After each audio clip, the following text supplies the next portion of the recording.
Hello everyone! Welcome to another episode of Drinking with Dana. And we're actually doing an episode of Drinking with Dana this week instead of a review show. Although I will fully admit that this show was thrown together quickly this time. Life has been kind of crazy, and let's put it this way. Last night was the first night I've actually slept in my own bed in, probably a week. So, didn't have as much time as I normally do to prepare, and I apologize, but I didn't want to leave you hanging. And I did actually have sort of an idea for a theme for the show. And it's not, in spite of my t-shirt, and I know the Seahawks aren't playing this weekend, but it's not a Super Bowl themed show. A long time ago I thought about doing one of those. I did not have time to put that kind of thing together this week. But next year I will get it, and hopefully next year the Seahawks will be in the Super Bowl. Anyway, but this is my one nod to the fact that the Super Bowl is happening this weekend. No, the theme for this weekend, or this show, was going to be tea and tea cocktails. And I've got a couple of good tea cocktails here, but then I was looking for food to go with that, and I was originally thinking like a shortbread, like a savory shortbread to go with them, or something like that. And I tried one of those, and it didn't really turn out, even though it was from Martha Stewart. And I had another one queued up that I was going to give a try, and then I didn't have any time to try it. But Lori suggested something that I'm really looking forward to trying. But I'll talk more about that when we get there. How's everyone doing out there? Let's see. Tanya Marie is still cleaning up from dinner, so she won't be very chatty for a bit. Well, that's fine. I love interacting with everyone there. And Winter Vespers is waving and subscribed. Thank you very much for subscribing again. 2 months already. Wow, time flies. January was supposed to be my month to rest and recover from all the holidays and everything. And I think I had maybe 2 days off the entire month. Anyway,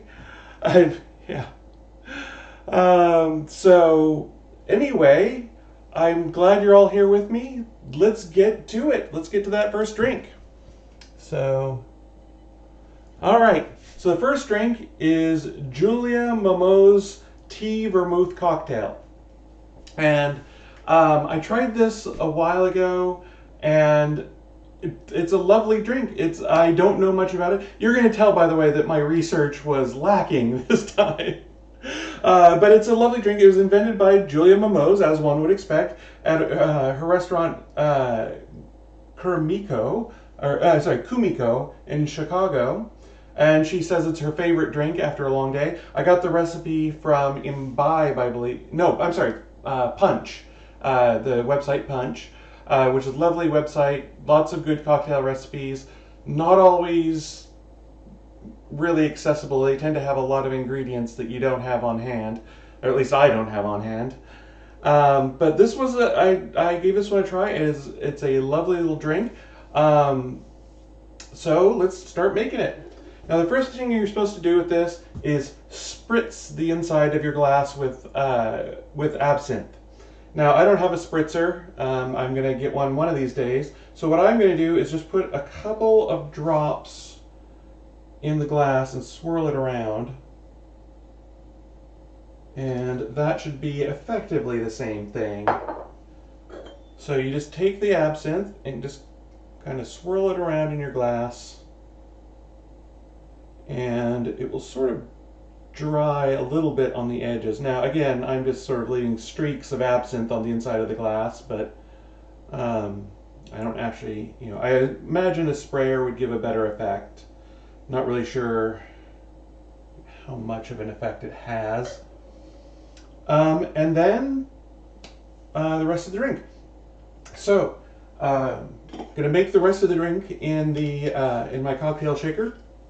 It's a stirred drink, but so that's why I'm using this cocktail shaker, which I absolutely adore, but it doesn't have a really good seal on the top, and every time I use it to shake a drink, it kind of leaks out the sides. So I use it for my stirred drinks. So this is some green tea that I made this morning and then just let cool. It is Twinings decaf green tea because caffeine has a weird effect. Sometimes it will keep me up all night, and sometimes I'll just go to sleep immediately. In general, I try and avoid caffeine in the evenings. I don't know about you. But, you know, also just something about mixing your uppers and your downers doesn't sit well with me. So I tend to go with decaf whenever possible, especially after, after say 2 or 3 in the afternoon. All right. Oh, and Gwendolyn Lamont's here. Good to see you again. Hi. Also, I heard a rumor that Ska might be joining us, so I was going to say hi to her. Morning Wind, first time chat. Welcome. I'm glad you could make it. Oh, and Ska is there and tells me I have pretty earrings and pretty hair. Thank you.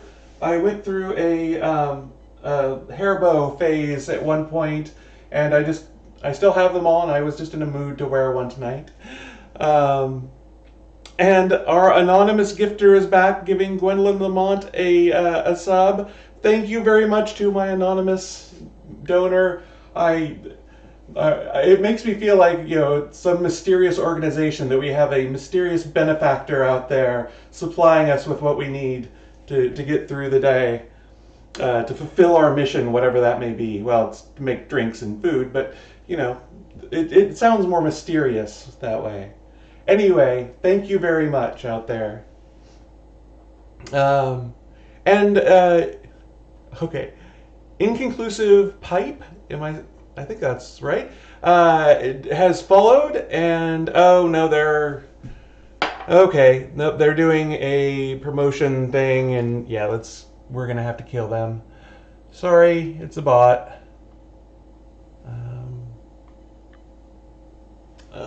I don't have the controls up there to kill them, I don't think.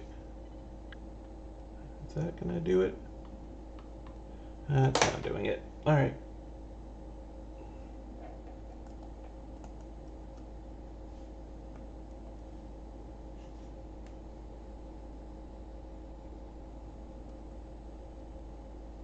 All right. So the bot is now gone. All right. And Gwendolyn Lamont, yes, says the anonymous gifter strikes again. That she or he has.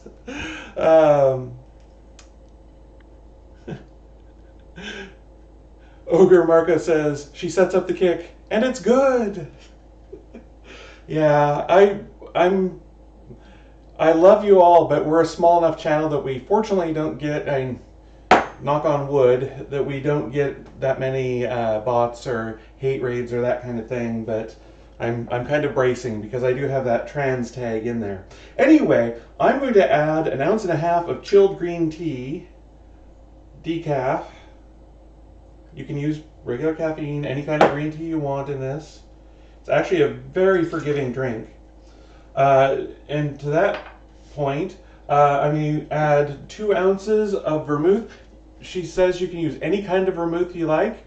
I've really been digging this, the Blanc vermouth that I used for, I believe it was for the Affinity cocktail back on Trans Day of Remembrance.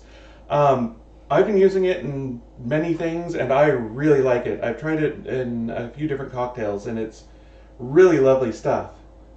I get a small bottle of it, try it out, see what you like. I'm almost halfway through this bottle, and I didn't get it that long ago, and that's, for me and vermouth, that's a pretty big thing. And for those who think of vermouth as a mixer, it certainly is a mixer. People use it all the time for that. But it's a spirit on its own. Vermouth is what? I believe around 17% alcohol. So let me see in the back here. Where does it say? Oh, 16% by volume in this one.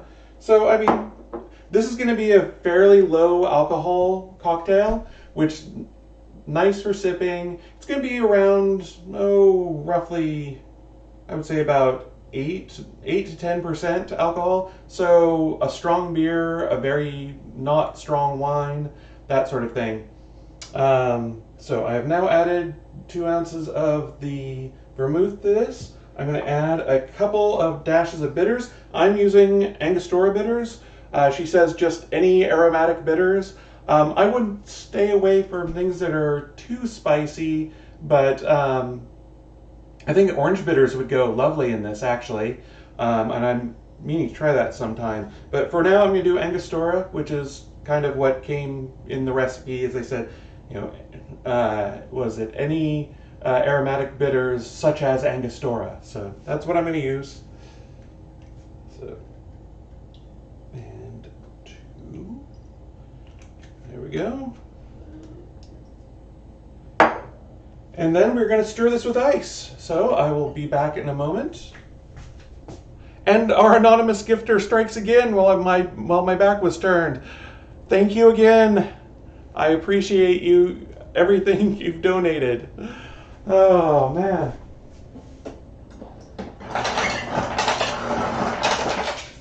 All right. Since it's a stirred drink, I'm only using the big cubes in here, no crushed ice. And I'm just going to stir. If you can see this, you basically stir until you start seeing condensation on the outside of the tin, because I'm using a metal tin here. Obviously, if you're using plastic or ceramic or something like that, you wouldn't get that. Have I seen a ceramic shaker? I don't know. Glass, though, you wouldn't see. Well, I guess you would see some condensation.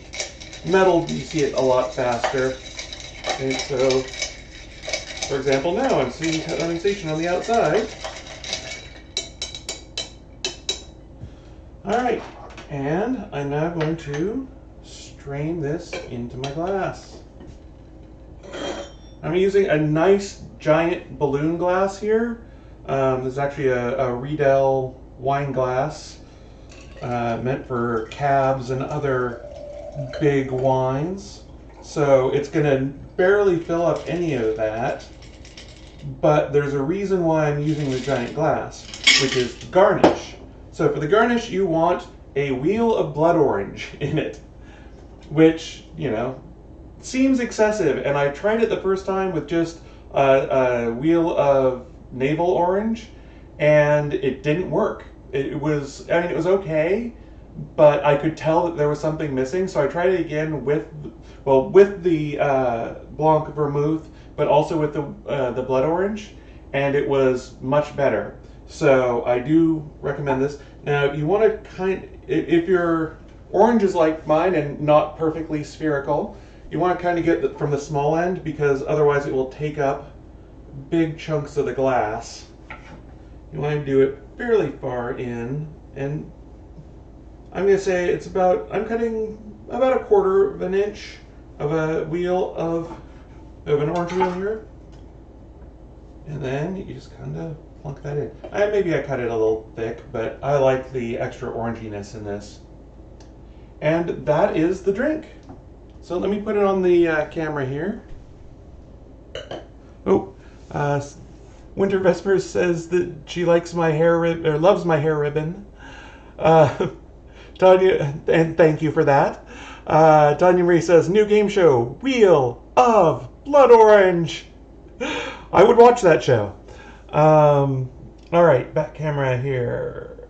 There we go. Oh, wait. Oh, gosh darn you. All right, hopefully I can fix this without anyone noticing. Oh, come on. There we go. Oh, it's not letting me fix it. Here we go.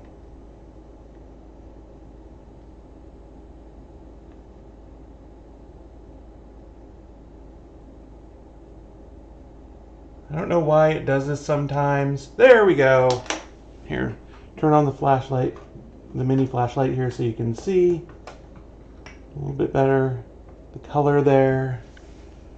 Sort of a, again, it's even though the Blanc Vermouth is clear, the green tea and the a little bit of the juice from the orange comes into it. It's a nice pale orange color.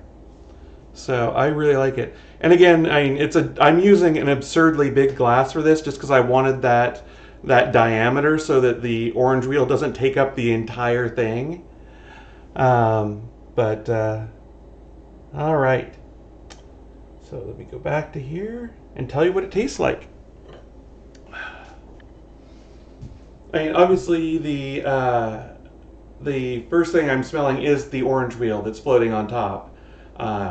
Very prominent because it's basically taking up a lot of the space that the aroma is coming up, you know. So let's see.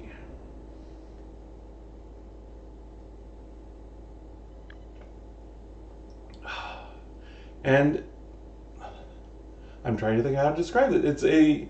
You definitely get the green tea in there, and you get the orange, because all the rind of the orange wheel is releasing oils into the drink. So let's see. Winter Vespers says it's a nice color. Morning Wind says it's an interesting looking, pretty drink. Scott says pretty with a smiley face. Tanya Marie loves the floating orange wheel, so pretty. Yeah, it's a beautiful drink. It's the kind of drink that you can just sip through the evening. It's not. I mean, it doesn't make it. You could easily make a double of this and not knock yourself out. But again, let me try and describe the taste a little bit more.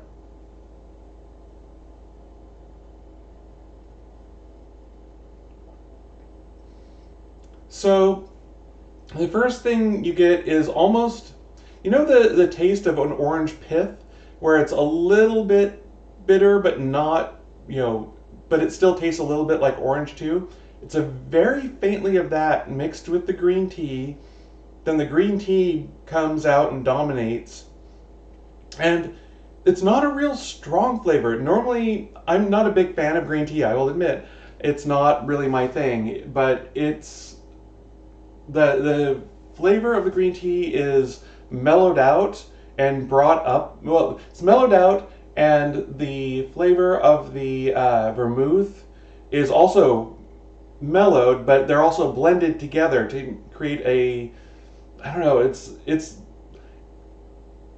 if you don't mind me being pretentious for a second, it's like painting with watercolors. You're not getting, you know, a real strong color like you get with oils or something like that. It's a much lighter, fainter color, but you can blend it together. And there's no sharp edges to this drink. It's incredibly approachable. If you know anyone who likes green tea, or you know is not a big drinker, but wants to try something fun or new, this is the kind of thing. Because as people have said, it is a pretty drink. I mean, it is a lovely drink, and it's very approachable, very nice. You can sip it without getting hammered. It's great. I really like this drink. So, Julia Momos, cheers. All right, so that is our first drink, and now we're going to go on to the food. So let me clean this up a little bit. So let's put this in here right now. So as I talk about the food here, as I mentioned earlier, I had an idea for where the food was going to go on this stream, and it didn't pan out. So what we're going to do is this idea that Lori had. It's called, here, let me, this. We're doing basically easy chicken lettuce wraps. And the only reason, oh, I actually left something out of that drink, and I should probably fix it now. I was supposed to put a twist, or express a twist of lemon peel into it. Let's do that, see if it changes anything. So, here. go back to the drink. There we go. All right. So all I'm doing is spraying the oils from the lemon peel in here, and then we're just going to toss this out. So you just want the oils sprayed in there. And I should note that you don't really taste the absinthe in this. Absinthe has a very strong anise flavor, and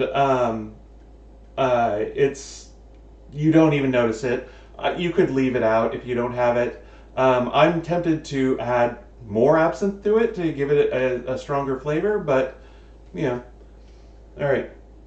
Because I just sprayed the lemon in here, I'm really smelling the lemon now, but let's see how this is.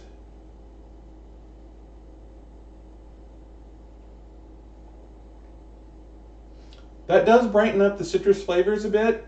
You don't get lemon so much as more orange, and that might just be because I'm letting the orange wheel garnish float in there for a while. But I would not leave that out. I mean, if you're out of lemons and want to make it without that, it's probably okay. But I would do it.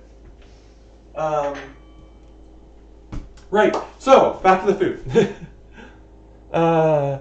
Tanya Marie says, I've heard that absinthe makes the heart grow fonder. It does something, I'll tell you that. Anyway, yes, food. Lettuce wraps. So, here's the thing. Didn't have time to test out recipes, and that includes this one. So you might ask, Dana, why are you doing a recipe that you don't know anything about on your show? Why are you recommending this to me? Well, the reason I agreed to do this is because of the website that I got the recipe from. And the recipe comes from a website called the Omnivore's Cookbook. And I love the Omnivore's Cookbook. It is, I did not look up the name of the woman who runs that site, but she's an immigrant from China who basically does, and I apologize if I get any of her backstory wrong because it's been a while since I looked at it. Again, kind of behind the eight ball in terms of my research this time. Anyway, she puts up recipes, many of which are very authentic, like how she would fix it in her mom's kitchen in China. But she also does, and this is what I make when I have 30 minutes to fix dinner for my husband and kids. And every time I go to her website, I find 8 new recipes that I must cook immediately. And so this was in my list of things I wanted to try, and I didn't think that Lori would go for it, because she normally doesn't like lettuce wraps, but she surprised me and said that she wanted to give it a try and suggested it for the show. So I was more than willing to do that. Now, the one comment that I will have on her stuff is that she tends to underestimate how long it will take. Her chicken chow fun recipe, I make it all the time. Like, it's one of my standard weeknight dinners. But she says it takes about 15 minutes to fix. I think the recipe is even called Easy 15-Minute Chicken Chow Fun. It takes me at least 45 minutes to prepare that. Now this says it will take 10 minutes to fix. So if anyone wants to start the timer, we'll see how long it takes. All right.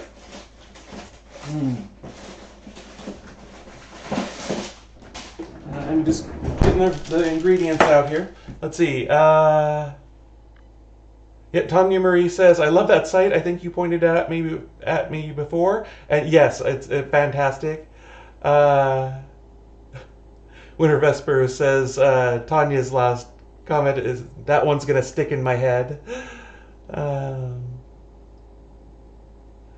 right. And Ogre Marco says, I've never met a time estimate on a recipe that was remotely correct. Yeah, I think they're saying if you have everything all chopped up and ready to go, it will take 10 minutes to make this. It's, yeah, no, anyway, let me finish getting out the ingredients here.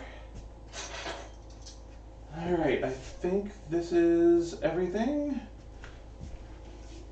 All right, so first thing well, it says mix all the ingredients for the sauce together in a small bowl, but actually what I'm going to start with is getting the ground chicken into the pan and fried up.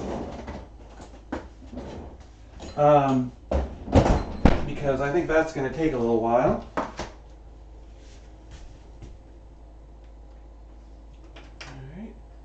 Actually, you know what? Before I even do that, I'm going to chop up the things that need chopping up, because once the chicken gets going and gets cooked, I think that's going to be this is one of those kinds of recipes where you add something and it cooks for like 30 seconds and then you add the next thing.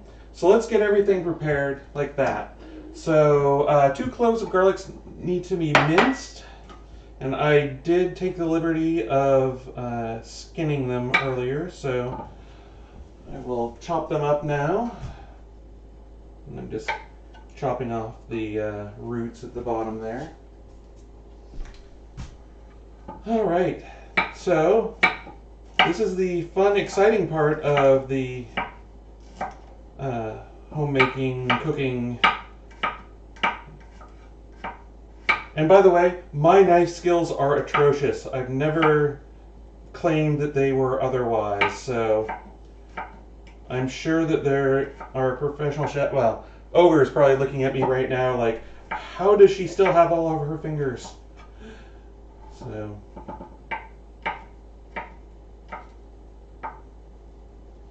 all right, let's see. Yeah, let's see. Is anyone going to watch the Super Bowl this weekend? I know we don't probably have a sports-heavy audience here, but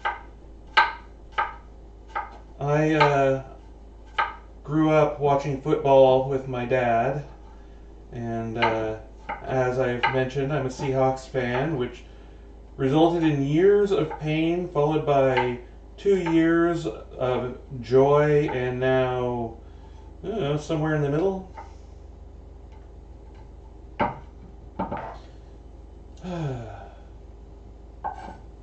Also, you can probably tell that my voice is going to be all over the place today.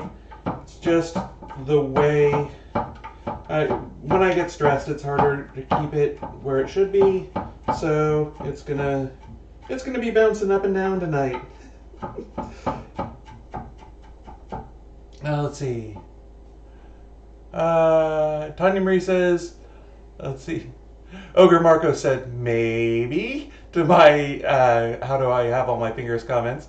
Tanya Marie says, I have never been able to chop onions the way I've seen chefs do it in videos and TV. Me either. Ogre Marco says, also if you're getting the job done and have all the original digits. Yep, I agree. That's my opinion. And Winter Vesper says, I wince for your fingers on every cut. To be honest, look, blood is a flavorant too. There are plenty of recipes that call for it. Not, the chef's blood usually, but you work with what you've got. Yes. Anyway, my knife technique is definitely a do what I say, not what I do kind of thing. But, so I'm just dicing up those 2 cloves of garlic. Very fine. Basically, my opinion on diced garlic is you should barely even be able to notice it in the food. Not, you should notice the flavor, not the particles.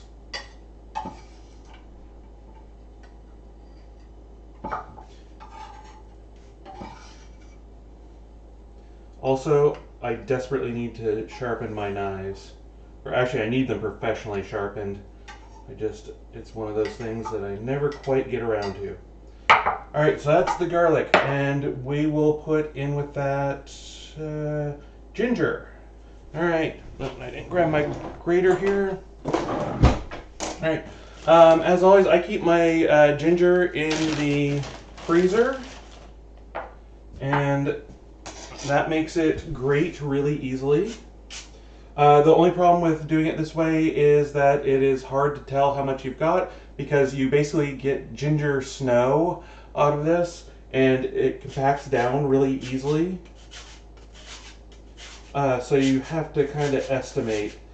I also tend to overestimate just because I love a lot of ginger in my food.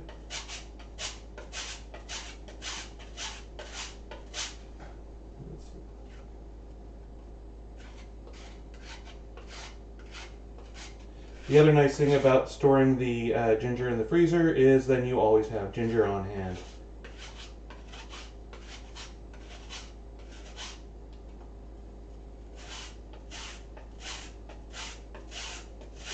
I'm supposed to use 2 teaspoons here.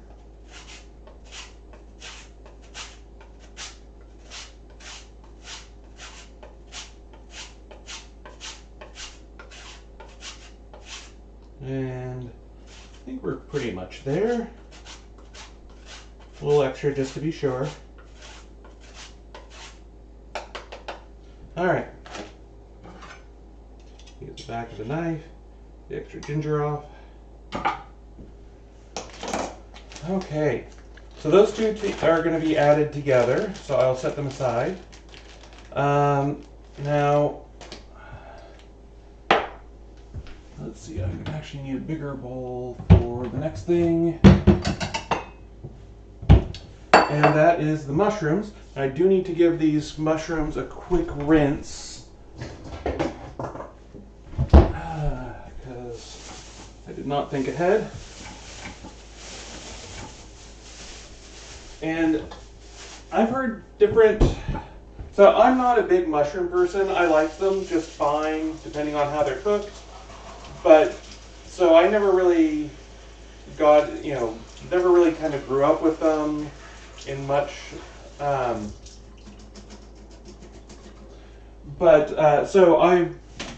I've heard various ways on how you're supposed to treat and store your mushroom, how you're supposed to clean them. There's some people say don't wash them, that ruins them, because they do get a little bit slimy, feeling when you do wash them. Some say you should scrub them with a brush. I sort of compromise and do a quick rinse just to get any germ or any gunk left over on them from people touching them at the store, that kind of thing. All right, and these have to be, the white mushrooms are quartered. I was about to just slice them, but they're supposed to be quartered. That's going to be some pretty big chunks of mushrooms, because I bought the big mushrooms. Let's see.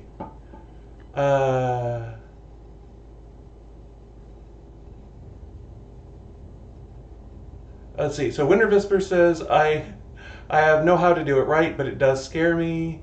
Ogre says there's sharpening services that will come out with a truck and do it right there as long as you have enough work for them. I probably don't. Well, actually, I probably do somewhere. But anyway, Winter Whisper said, wow, I really should have proofread that last comment. I understood. Ogre says to clean the mushrooms, he uses a brush but no water, just to bump off the black bits. That's fair. And VTID Hamjack just followed, and Mr. Ethan, if I'm pronouncing that right, I'm looking from a bit away. Thank you both for joining. Appreciate it. All right, so I'm gonna sort of cut these mushrooms into, I'm gonna say, big chunks instead of actual quarters, because I say that I think quarters is an awful big chunk of mushroom, but that's better than slicing. BTI Jack says, hello, how you doing? I'm doing much better now. Thank you for asking. It's been a rough week, and I have a cocktail though now, so things are getting better. All right.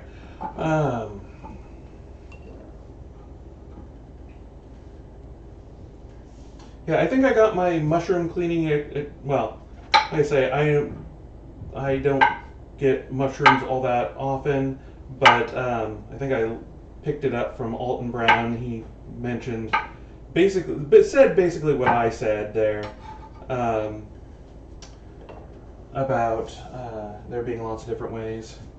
Now I'm leaving the stems on. I imagine I could just use the caps, but if I've got the stems, they're tasty too. They're a little more fibrous, I find, but you know.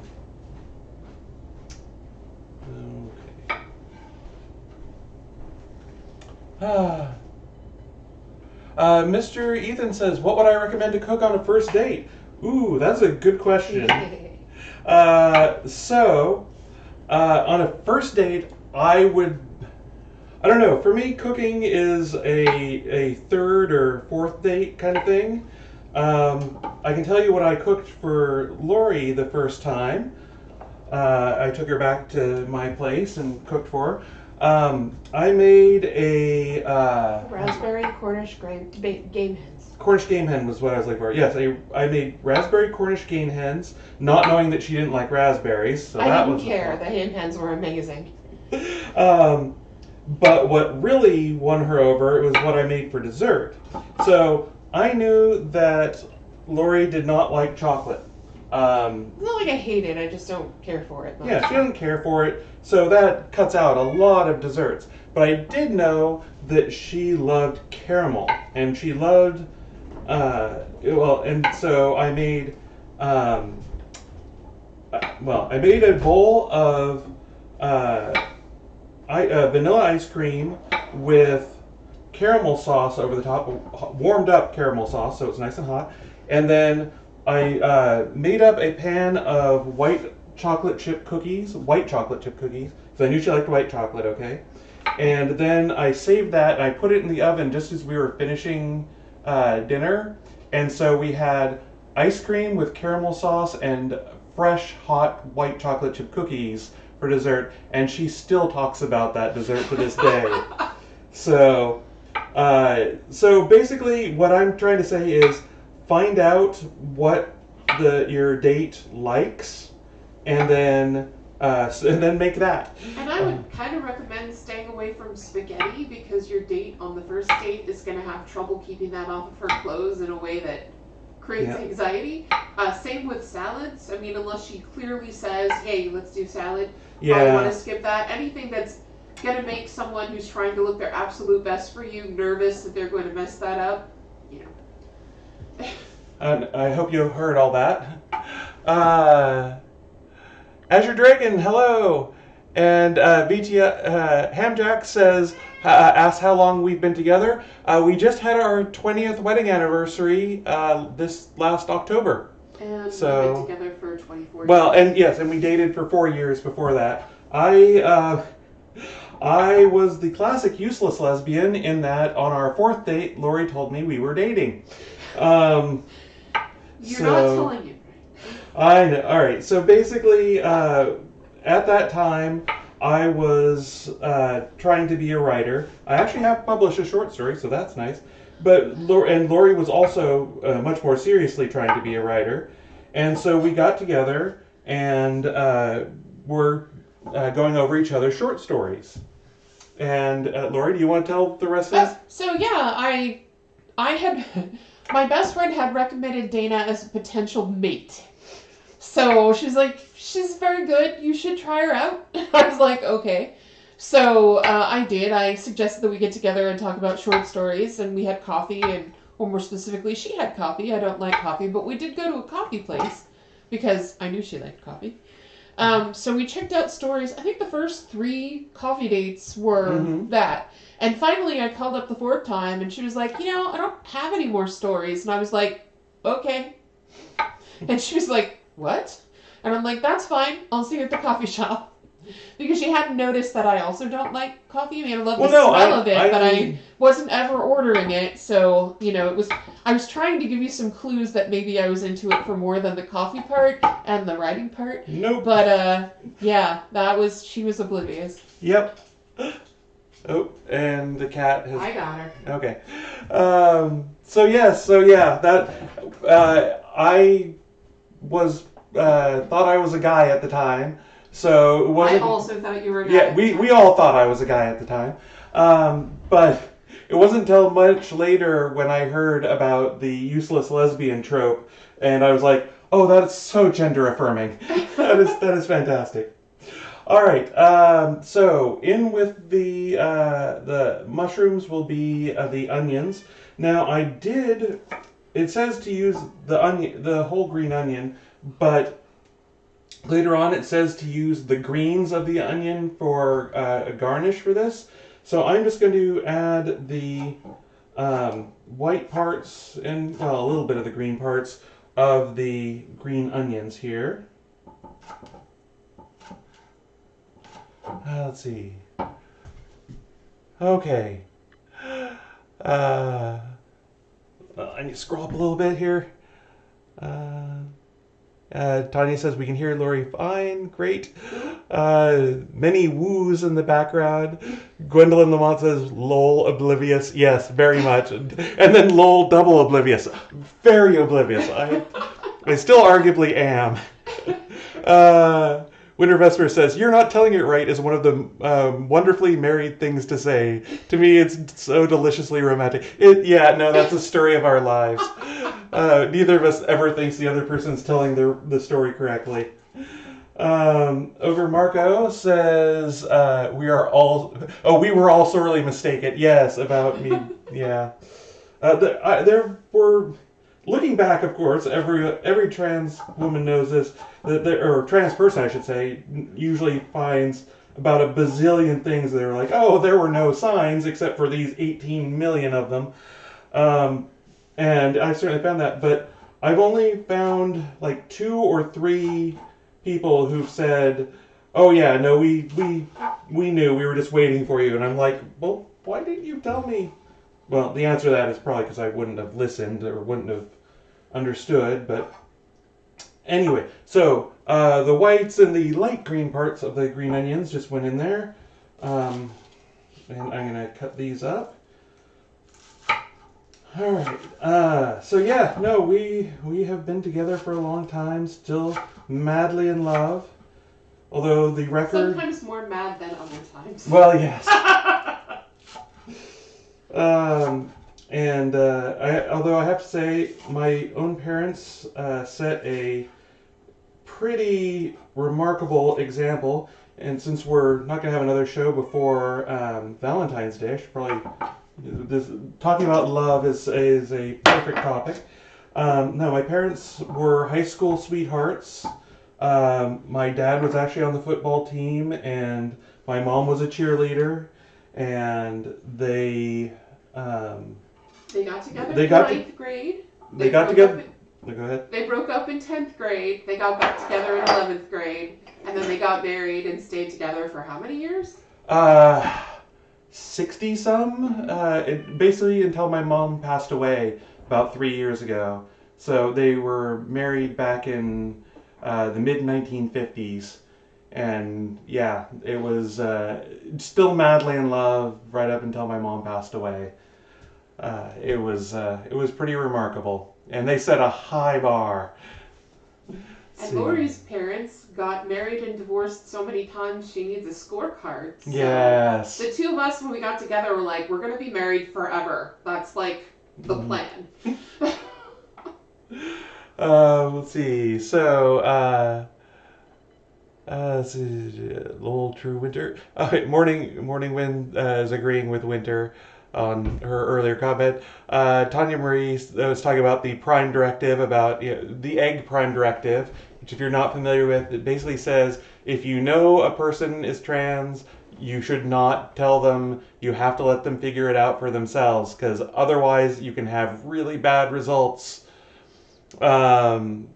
And Ska says, "Aw, such a heartwarming story." And Tanya Marie also gives an aw. Yeah, my parents were disgustingly adorable. Um, anyway, where am I? So we've got the onions. Oh, I'm actually gonna mix up the sauce now. So for the sauce, I'm gonna have. Actually, here, let me put this back in the freezer before it thaws. Okay. Looking in there and seeing some lovely baked goods that Tanya dropped by when I was going through some stuff. I'm looking forward to those. I keep saving those pretzels for a night where I'm having cocktails, and then just get to the point where I'm like, I'm not up for heating those up.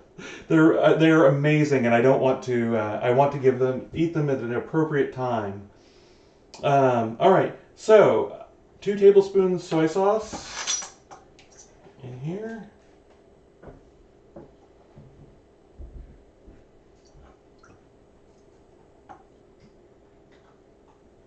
Just, they say regular or light soy sauce.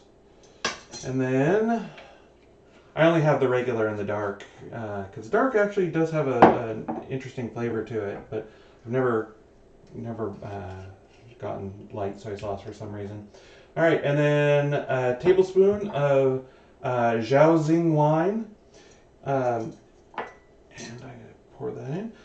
You can also use dry sherry or Japanese sake or even chicken stock if that's what you've got. I got this because I started making recipes on her site, and she calls for it in a lot of recipes. And it's basically Chinese cooking wine. All right. And then 2 tablespoons of oyster sauce in here. And by the way, if you want to follow along at home, I listed all the ingredients on the recipe there on the side of the screen, or I guess that side of the screen. But there's no way I could fit the entire recipe on here. So like I say, go to Omnivore's cookbook. All right, oyster sauce does not want to pour. Omnivore's cookbook, and just look up I did not change the name of the recipe or anything. You should be able to find it. Her site is just amazing. Anything you find on there is probably going to be good. I made her braised pork belly one time, and that was just fantastic. Just about everything on there. Like I say, I can personally guarantee the 15-minute chicken chow fun recipe is fantastic. If takes longer than 15 minutes. Come on. All right. There we go. I'm just going to use the tablespoon to stir this up, because that way I'll get a little more of the oyster sauce out of it. Oh, and I'm supposed to add a quarter teaspoon of ground black pepper. She says black pepper powder, which,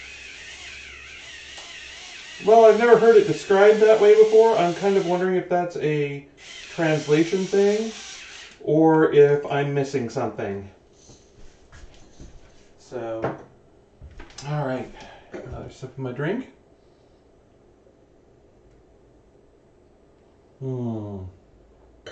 Still good, and getting a little more orangey as time goes on. You taste a little bit more of the pith from the orange.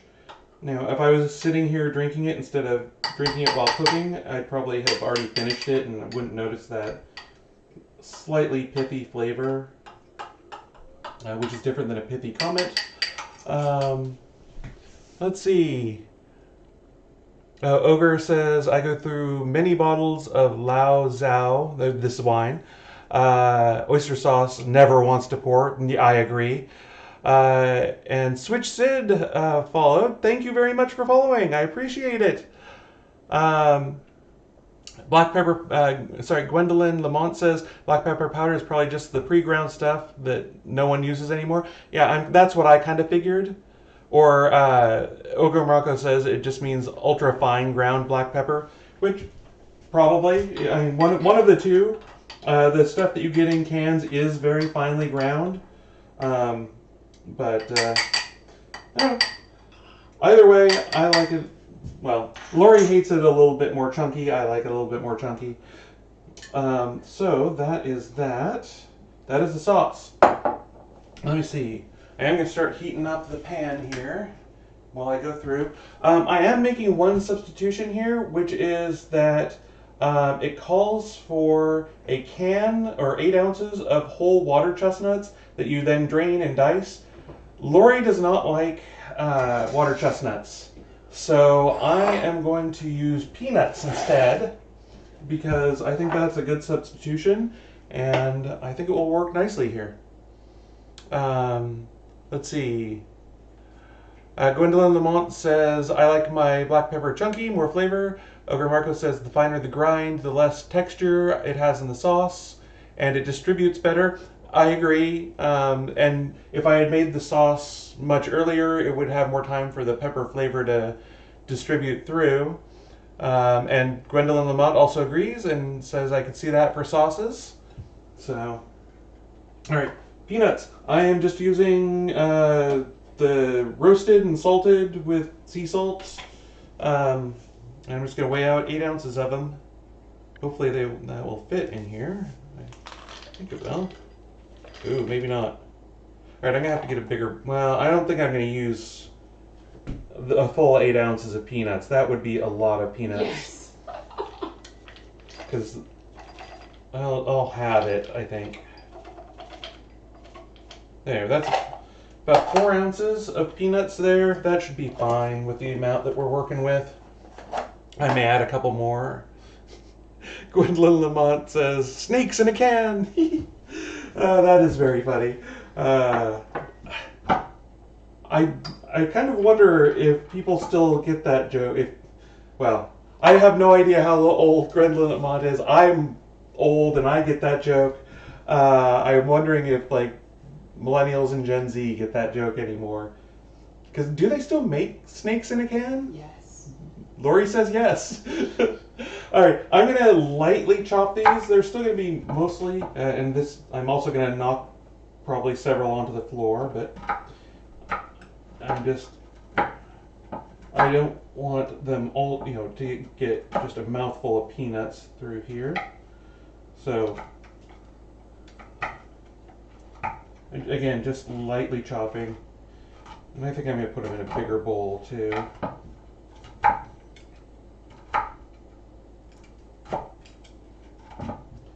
So I'm just kind of, here, I'll show them to the camera when I'm done.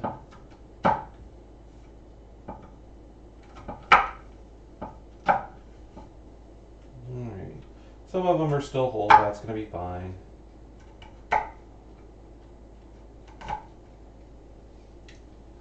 And Lori has said that since she picked this recipe and asked for the substitution, if it turns out to not be good, we can all blame her. So, you told me that. I said, yeah, she I was agreeing with you, not complaining. Right. So, I know they're difficult to understand the difference. Ooh. Lightly chopped peanuts. There you go. Alright, let me get a bigger bowl here. And now I'll get this one. Alright, so I'm going to also pour some oil. My pan's getting hot here, so I'm going to pour some oil in it, about a tablespoon. And I'm using Planters peanut oil because that's what I like for high temperature oils. Obviously, if you have peanut allergies, don't substitute in peanuts and don't use peanut oil. Where did I just... Oh, ground chicken was right behind me the whole time. All right. Let me open this up.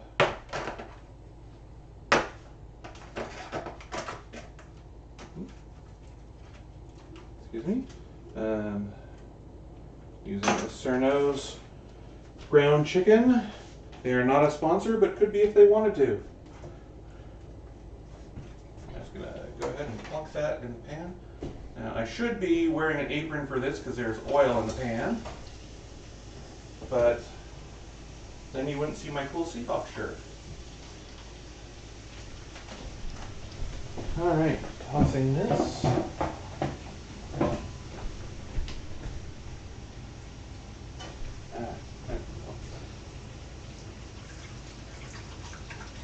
Always wash your hands after handling raw chicken or raw poultry of any kind.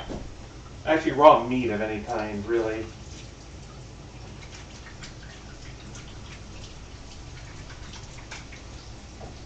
All right. And really, with all this effort going into this, you're kind of watching me fix dinner tonight, which is, this is going a little bit beyond snacks, I guess, but you know, it's okay. I think it's gonna go really well with the green tea cocktail that I made earlier.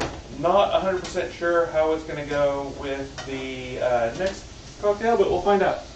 All right, so got the chicken started. Put the peanuts in the bowl.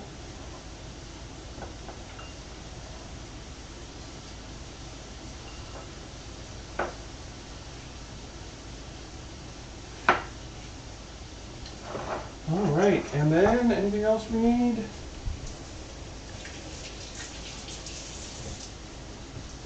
So at this point that I go through the recipe just to make sure I haven't left anything out. Mix all the ingredients for the sauce in a small bowl. Check. Heat the oil in a large skillet over medium-high heat. When the oil is hot, add the ground chicken. Chop and stir until separated into smaller pieces and the surface turns a light brown, but the inside is still a bit pink. Transfer the chicken onto a plate and set aside. If the chicken sticks to the pan, pour a tablespoon of cooking wine or dry sherry or whatever into deglaze. Transfer the brown bits to the plate with the chicken. Alright, not really a big deal. And after that we add the more oil, onions, and mushrooms, which is in this bowl here. We cook them for a while. Then we add the garlic and the ginger, which is right here. We add back the cooked chicken and the, well, peanuts in this case. Pour in the sauce. So yes, I think I have done just about everything here. I'm going to turn the camera so you can see what I'm doing at the stove here, hopefully. There we go. Let's see. Tanya Marie says water chestnut nuts are all texture and not much flavor of their own, so use more of them. Yep, I agree. Morning Wind says no flying peanuts. I'm impressed. I would definitely have lost some. You know, I have some practice there, but yeah, I still lose a bunch. That was a fluke right there. Ogre Marco says they're talking about water chestnuts. They're one of the few canned vegetables I still use, though I rinse the crap out of them to get the canny flavor off. Also, Icernos, get at me. I don't get that reference. Icernos is a local brand up here. I use their chicken Italian sausage. They do a lot of ground meats and that kind of thing. But if that is a commercial reference, Ogre, I'm afraid I do not get it. I will note that Ogre, I know, is also in the same area that I am. Okay. Well, the top of my head is cut off, so let's fix that. I don't need you staring at my butt the whole time. There. Let's see if that's better. All right. All right. Yeah, I don't think any of you want to be staring at my butt anyway. Don't get me wrong, hormones have done their job, but still, this is not that kind of show. Despite how much a friend of mine is trying to convince me that there is a hot tub meta on Twitch, and that if I really wanted to get subscribers and such, then I would do the show from in a hot tub in a bikini. And no one wants to see that. Not unless the next several surgeries go really well. And even then, I don't think I know anyone with a hot tub anymore. Alright, so I'm just cooking ground chicken. What's everyone else doing? Let's see. Ogre Marco says, as in call me, I'm open for advertising. Yo, yes. Yes, again, Icernos, not a sponsor, but could be if they wanted to be. So yes. Yeah, actually, that's a good point. So it turns out when you hit affiliate on Twitch, they start, I think it's Stream Elements, start sending you opportunities for sponsorships. And I got all of the classics. I got Raid Shadow Legends and what were the other video games? There are like 3 video games that but they sponsor every streamer there is. And it wasn't until I had been affiliate for a couple of weeks when I finally got the HelloFresh ones, which again I'm not doing because I don't think that's, I don't want to subject you folks to it. And plus, apparently you have to do a lot of stuff to get the money. So, I would have to basically be doing HelloFresh sponsored content and like do 2 hours worth of streams just on their stuff, and no one wants that. I certainly don't want that. So, now that being said, if you own a local restaurant or distillery or brewery or something, you want to send me some of your product to try out and make drinks with, I would be happy to do so. I do have to say, Icicle Brewing up in Leavenworth, Washington, they don't have to pay me because my brother used to be the brewmaster there, and I can guarantee that their beers are excellent. And I'm not a beer drinker, but I like their stuff. They have a chocolate coconut porter that is amazing. They also are the home of Freebie Porter, so if you're ever in the area or can get your hands on some, definitely check them out. That is their free plug for me, because I have gotten a lot of free beer through my brother from them. All right. Winter Vesper says, I feel like I can smell the yummy food from here. Home cooking smells are one of my favorite things. Better than raindrops on roses. Me too. If you walk into a house and it smells like someone's been sauteing meat and onions, and it makes your heart sing.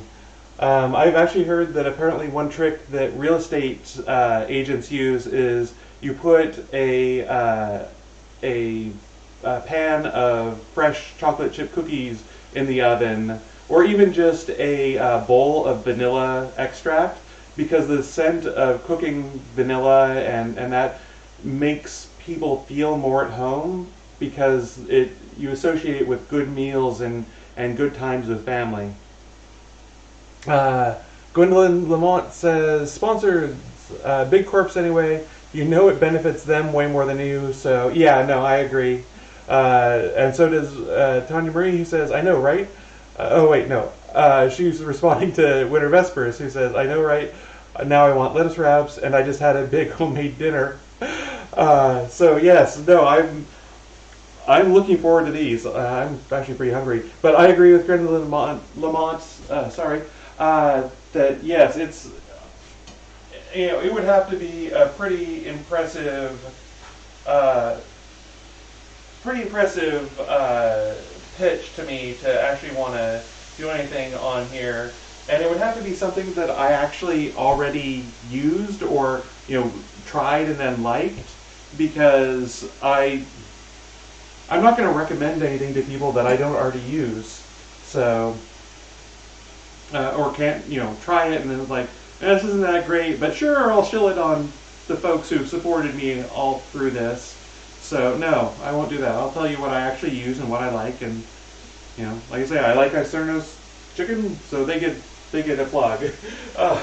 I've been using Aviation Gin this whole time. It's a good solid gin. I don't mind mentioning that.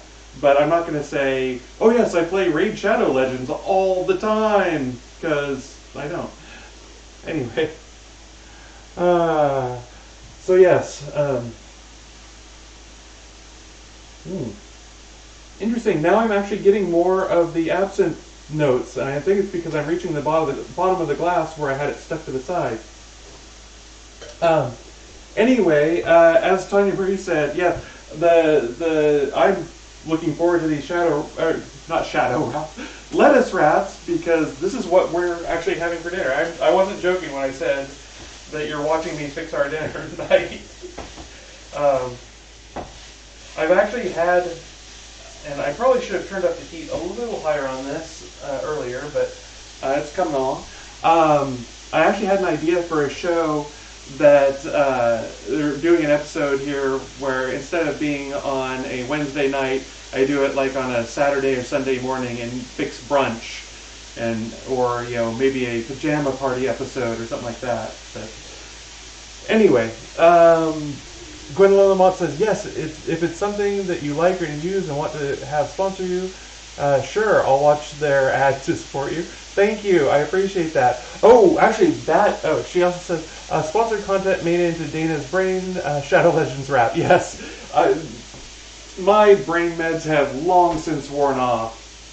But I do actually have, speaking of ads, I do actually have to say something about that, which is I have done my best to turn off the ads here, so hopefully no one saw anything once they got to my page. I know there's some on the main page and on Twitch's main page and all that, but for my personal page, hopefully they did not. No one saw any ads. That being said,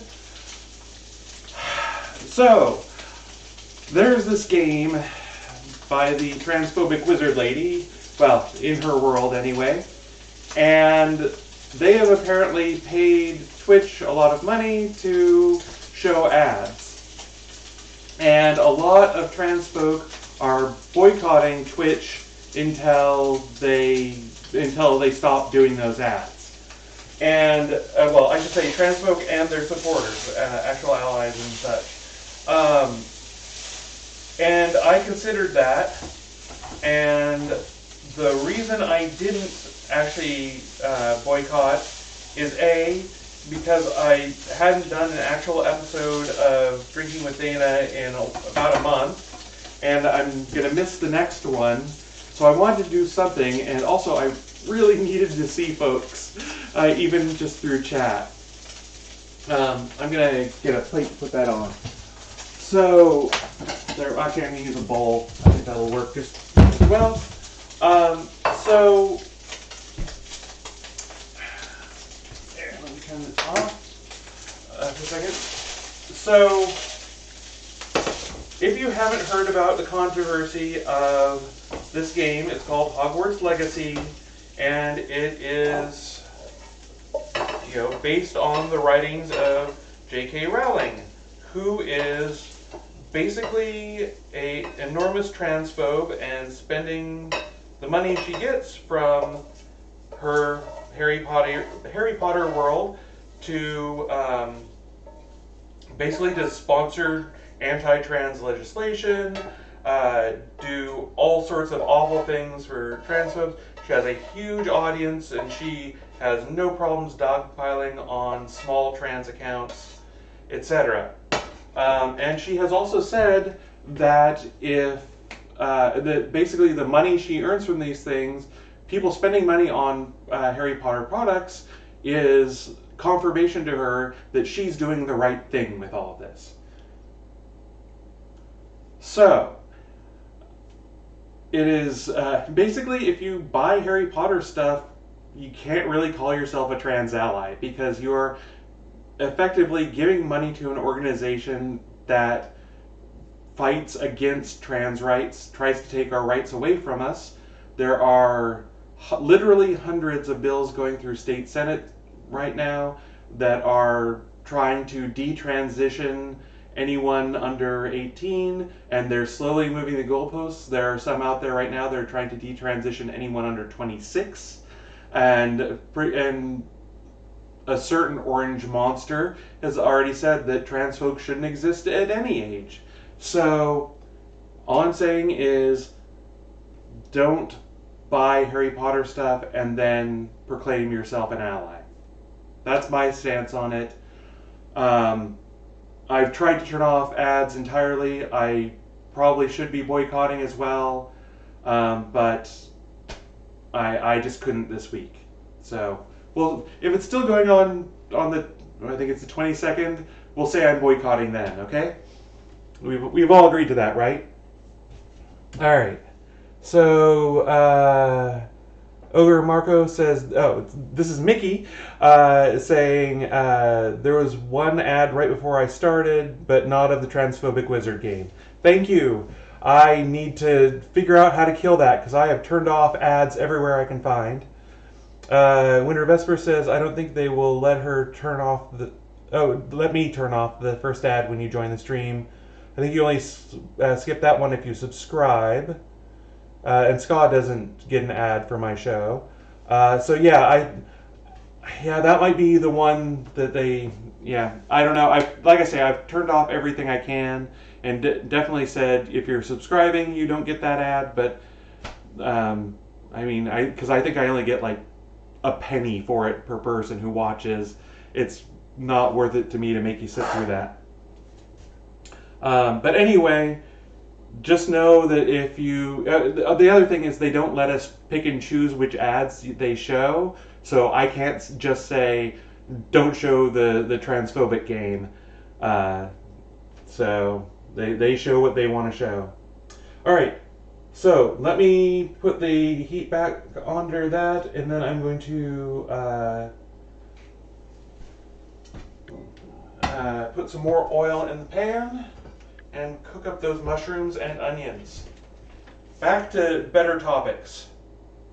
All right, that was probably a little more than a tablespoon, but oh well. If it's not greasy Chinese food, is it really good Chinese food? I mean, well, all right, you can say that for any cuisine. If it's not a little bit greasy, is it good? All right, so back up to medium heat there. It should be medium-high heat, I guess. Yep, all right, medium-high heat. And I'll give it a couple seconds to warm up. Excuse me. And our anonymous benefactor is back and gave Scott another sub. So thank you, anonymous benefactor. I appreciate it. If only we knew who you were so we could thank you properly. I need to have a anonymous benefactor emoji in there that celebrates every time the anonymous benefactor does something wonderful, because it would get used all the time. And I can't believe I'm saying this, but I may have put in slightly too many emoji about being gay. So I know it's weird. It's weird even saying it. All right. So I'm just supposed to cook these until the onions soften up a bit. Let me double check that. Cook until the onions turn tender and the mushrooms are browned. So yeah, I'm going to turn up the heat a little bit more here.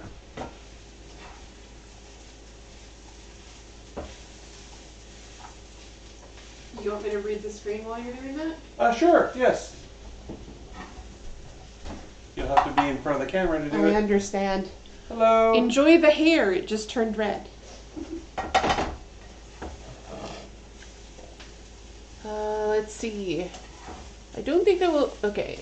Hi, this is Mickey. There was one ad right before you started, not of the ticket. I already read that one. Here, let me show you where I'm actually... right after Stream Elements there. Okay. So, Ska said, oh, sparkles. Nice, thank you. Winter Vespers. I also. Heart. And let's see. Oh, thank you. Morning Wind said my hair is beautiful. So I had to lean down so much because I'm old, and even with glasses, sometimes I have to really try to see the thing by getting as close as possible to it. I think that we may be getting Lori a little addicted to the streaming. She's No, you enjoy not, it now? not addicted, no. This is my day job, talking to a camera all day and trying to wrangle other people. I'm just real excited that none of you are unhappy about my work. She has been talking about streaming a Bureau 13 game, though. Azure Dragon said, looking forward to seeing you both in person soon. Yes, I am happy to see you as well. Yes. We both really need a break to go to the... You want to pick up the cat and pay the cat tax? Here, come here. Come here. Don't keep your ramen away. Ugh, I'm not putting you in the frying pan. All right. And by the way, the mushrooms have really soaked up all of that oil, so I'm actually thinking about adding a little bit more. But even though I said it was looking a little on the greasy side. Let's see. Winter Vesper says, oh my dear, you are young enough to be my daughter. You are not old. Ogre says, I feel that thing with glasses. I'm constantly taking them on and off. Kat has entered the chat. Kitty! Now they're all clear that Lily is here. Yes. Yes, Lily is... she wants to be part of the adult conversation.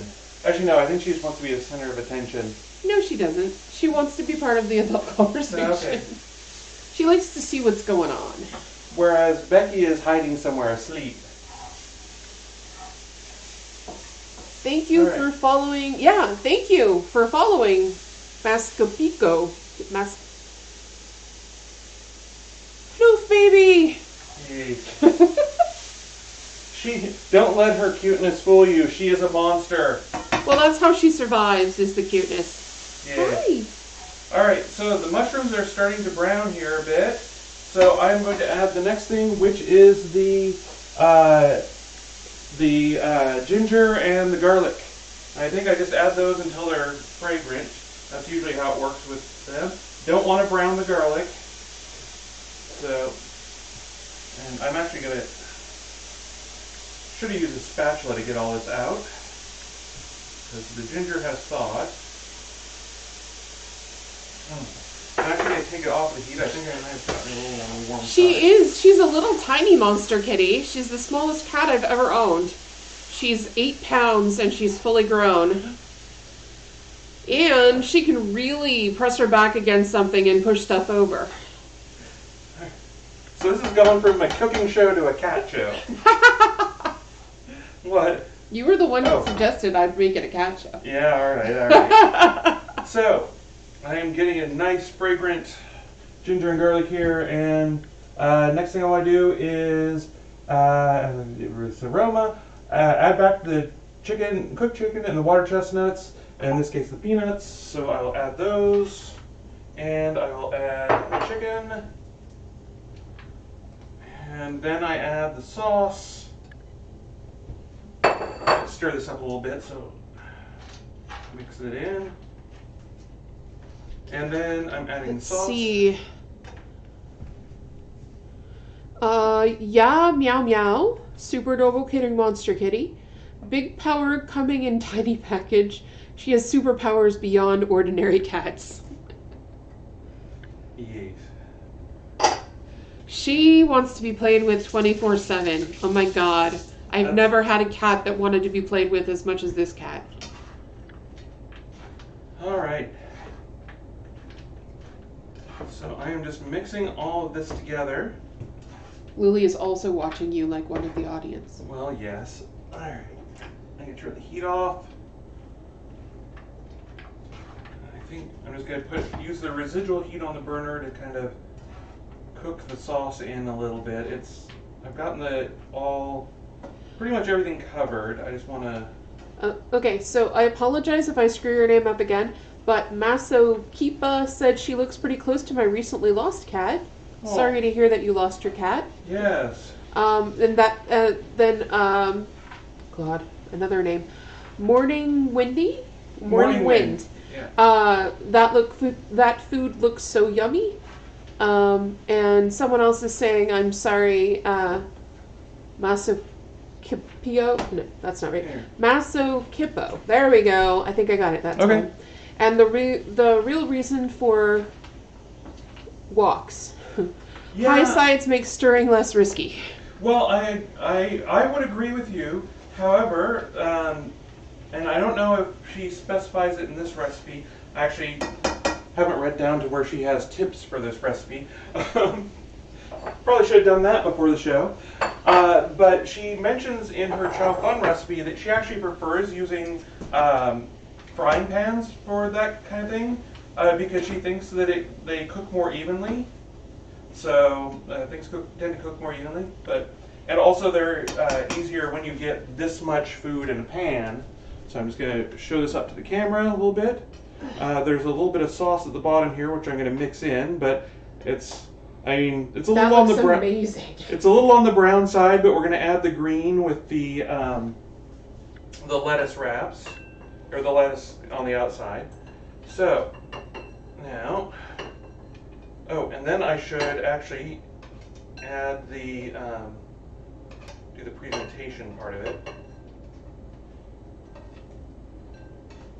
She says to garnish with the green onion tops and sesame seeds if you're using them. She does give a few suggestions for things you can add into your lettuce wraps.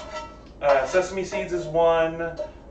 Slivered almonds is another one, which I'm not going to do just because there's already peanuts in here. She also recommends hoisin sauce and or hot sauce. I do like some hoisin sauce in these, but I'm going to try one without, and then I'll try some with. But I will sprinkle the green onions over the top, just to add a bit of color too, because like I say, the whole thing ends up being a little on the brown side. So, I haven't turned the camera back. There we go. And now it's way high up. There we go. So, here we have it. Bowl of food. Alright, and then we grab, if I have a serving spoon, I grab a serving spoon and some lettuce. And actually, I've got to wash this lettuce off a little bit before I use it. Do you want to tell them about your love affair with the salad spinner? Oh, I absolutely adore salad spinners. They are, I have had way too many soggy salads where you wash it off and you can't get the lettuce quite dry, or you have to go through and pat each one down with a paper towel or something like that. But I use the salad spinner all the time to wash and dry everything off. It's just fantastic. Get yourself a salad spinner. They take up a little bit of space in your kitchen, but you can just shove it in a cupboard or a pantry or something like that to get it out of the way. Very, very handy. So you have a flashlight that's on? Yeah, go ahead and turn it off right now. Well, it was to highlight, to show drinks. Well, you can totally do that later. I just figured we'd turn it on. I know. We're definitely married, sweetie. Yes, I know. All right. So, I'm just going to put this in here. Basically a centrifuge. All right.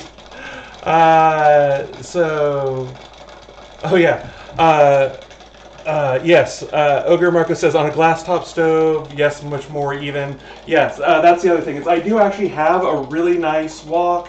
And I love it, but doing it on a glass top, you need a gas burner to really use a wok. They do make flat bottom woks, but I mean at that point you're just get a frying pan. I should have a higher sided frying pan, but I just don't. Let's see. Ogre Marcus says I've made a very similar recipe with firm tofu and TVP for Veggie Friend. Not sure what TVP is, but Masokipo says I feel like so we've missed some stuff here. No, it's fine. I feel like that bacon crate in my dream compound with the chicken that is being cooked is trying to tell me to break out of my vegetarian lifestyle. It looks tempting but conflicting, which sympathy is there. Let's see. Masokipo says I've yet to try tofu. I like some tofu, not others. It's not necessarily my thing, but it's not something I hate, you know. Morning Wind says, holds out a bowl with an optimistic smile. Ogre Marco says it looks marvelous. Winter Wrestler says tofu can be scrumptious for lots of recipes. And Masakipo I was told about tofu. Yeah, and Tanya Marie specifies textured vegetable protein is what TVP is. Oh. Yeah, or textured vegetable product. I've never used it. Ogre agrees. Textured vegetable protein, which I've never heard of or used. But then again, I don't cook vegetarian pretty much at all. All right, so we have some lettuce here. We're actually gonna give this a try now and let you know how it is. Let's just try it without anything added, and then I'll try one with the with a little bit of hoisin sauce on it. You see how I time things, right? So that I can come and be with you yes. while you eat or drink things. I definitely noticed that. So I will say that I'm going to avoid some of the mushrooms here. Lori's the big mushroom eater here. These are just leaves of Bib lettuce. You can also this is butter lettuce. You can also use Bib lettuce for this. I will say, in my experience, these are incredibly messy to eat. So I'm gonna. So if you make them for good friends. Yes. All right, and I cut off the top of my head again, but oh well, I'll deal with that in a minute. So here we go.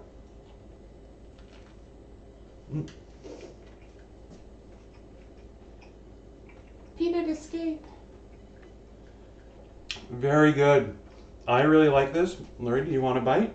Or do you want to make your own? Would you mind if I make my own? No, please, come in. You put a lot more in it than I think I could safely hold. That's fine. I think That's the peanuts... Okay. Yeah, no, I just tore off a piece. So,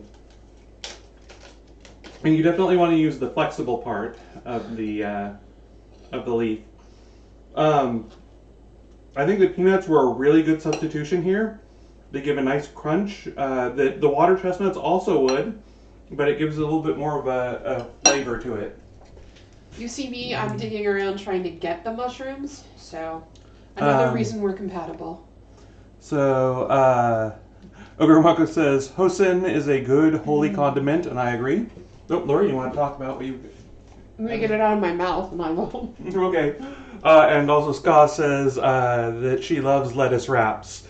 Yeah, I'm growing on them, and this is a really good version of them. This is a really good way to get me to do it. Mm-hmm. Because I'm not a huge lettuce wrap fan usually, but yeah, it's really good. The mushrooms are buttery, and the peanuts are crunchy, and the chicken is not overdone. It's kind of juicy, and I think the extra oil in there really, the overall sauce really helps keep the chicken moist. Because a lot of the time I don't order chicken because people who cook them in restaurants don't really always get the memo about, keeping it moist. Right. And I apologize for those of you who hate the word moist. Yep. I just realized I got lipstick all over my fingers. And I'm just going to dab a little bit of hoisin sauce on here so I don't eat an entire one here. There we go. Should probably have... Well, I'll do that later. But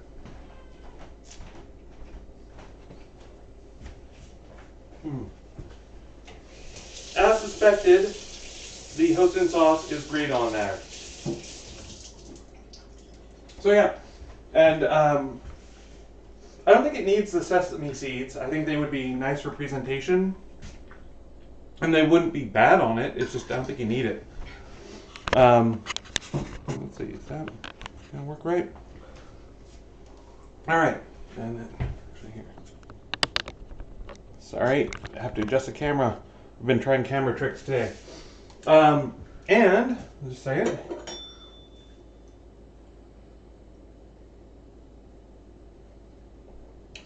As suspected, it goes great with this cocktail. So I really think that this is again, I cannot recommend this website enough. It is a fantastic resource for all sorts of recipes.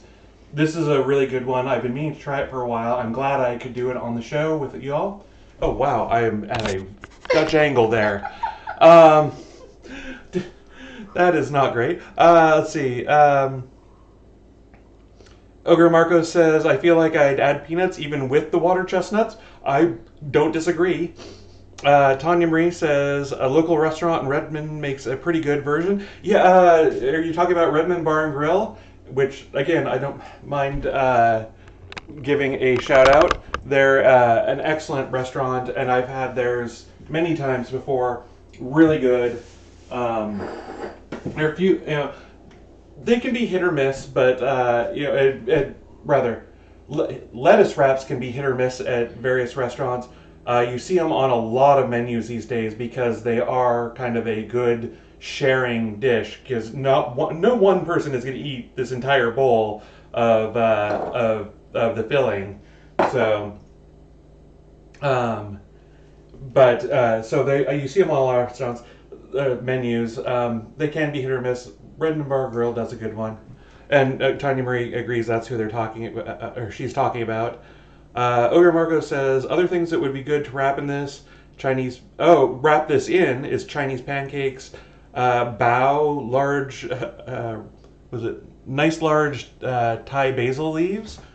Although that would be little bites over and over. Yeah, I'm not sure I would do Thai basil or any kind of basil. You could easily let this cool and put it in rice paper wrappers as sort of a fresh roll. Well, I guess it wouldn't be a fresh roll at that point, but that sort of as a Thai spring roll type thing. This filling would go great in a lot of things, but it really works well with the lettuce. So yeah, I'm glad that worked out. Good call, Lori. Well done. Should I just bring you the bowl and the rest of the lettuce? And the spoon. I can show you that people will eat it. No, that's fine. All right. On to the next cocktail, which is actually why I kind of did this whole show. Oh, it looks like... wait a minute. Someone says, take care, Azure Dragon. Oh, there we go. Azure Dragons has to go because they have... And wishes everyone a good evening / day, or whatever time zone they're in. I added that bit. Bye. I'll see you soon. All right. So, yes, let me clean up here a little bit, and I actually am going to put this over on the counter, or on the table back here, just for right now, because we are going to have that for dinner, because I'm certainly not fixing anything else after this. So, the next thing we're going to do is kind of why I did this episode in the first place, because it is an amazing drink that I've wanted to do I've enjoyed for quite a while, and I thought others would too. And I know this is one Greg on How to Drink has done, and actually just about everyone has done this drink because it is so darn good. And it is called an Earl Grey MarTEAni. And let's see, move to this. There we go. And yes, it has to be spelled with a TEA in the martini, and the TEA have to be capitalized, because that's apparently the rules. I didn't make them. But one of the reasons why I've been a little hesitant to actually do this drink, and I really have to fix this camera angle. It's just, I tried to be clever and move things around so you could see better, and I'm not sure that was a good idea. There we go. All right. So one of the reasons why I've been hesitant to make this is because you actually have to infuse. I'm just going to fiddle with the camera for the rest of the episode. So you have to infuse gin with Earl Grey tea, and that takes a couple hours. So strap in, everyone. It's going to be a long show. No, here. Let me show you how I do it. So let me finish getting everything out here, and then we'll really get into it.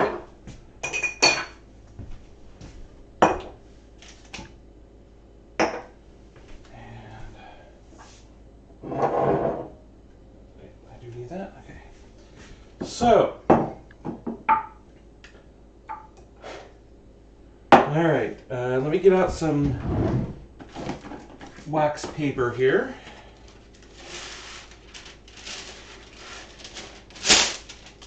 And I'm going to use a fresh set of measuring spoons.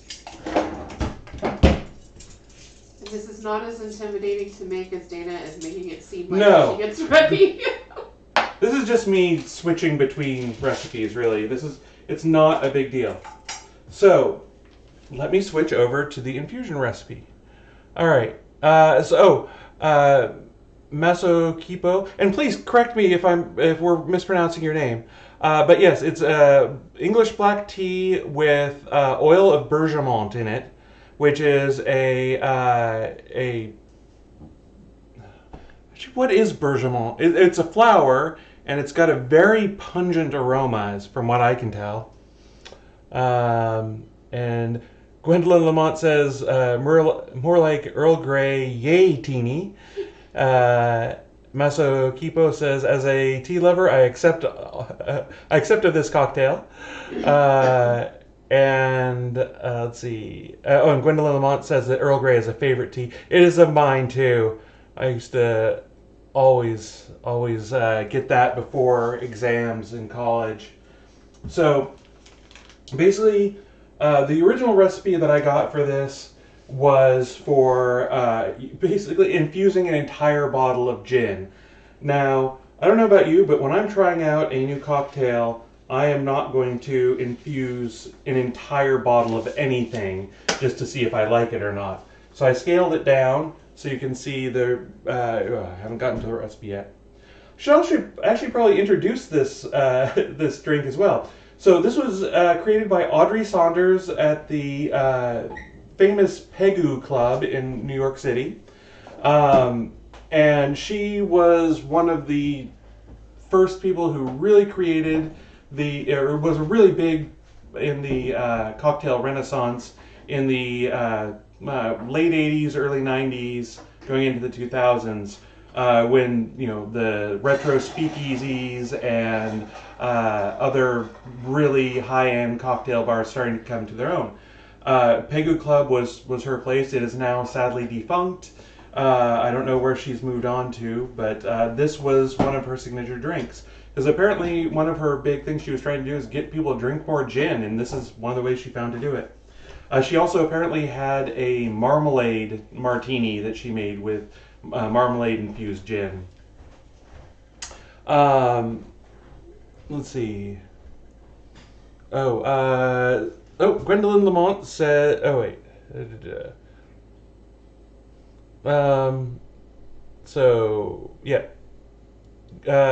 Gwendolyn Lamont says that bergamot is an orange citrus-like flower, and bergamot is used in some perfumes as well. Yeah, I can believe so.